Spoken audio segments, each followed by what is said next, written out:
بسم اللہ الرحمن الرحیم۔ نبی پاک صلی اللہ علیہ وآلہ وسلم فرماتے ہیں 4 ایسے کلمات ہیں اللہ کے ہاں سب سے زیادہ جو محبوب ہیں، سب سے زیادہ۔ ان میں سے جو بھی پہلے کہہ لیا جائے گا کوئی حرج نہیں ہے ان میں، کہ آپ جو بھی پہلے پڑھ لیں چاروں میں سے۔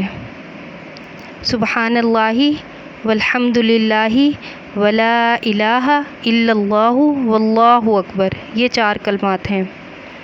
ترجمہ ہے اللہ پاک ہے، سب تعریف اللہ ہی کے لیے ہے، اللہ کے سوا کوئی معبود نہیں اور اللہ سب سے بڑا ہے۔ یہ اس کا ترجمہ ہے۔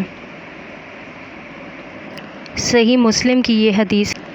ان 4 کلمات کو اللہ تعالیٰ بہت زیادہ پسند فرماتے ہیں، اور ان 4 کلمات کو ادا کرتے ہیں اگر ہم، اور جو حاجت یا جو بھی دعا ہم مانگیں گے انشاءاللہ اللہ تعالیٰ مقبول فرمائیں گے اس کو۔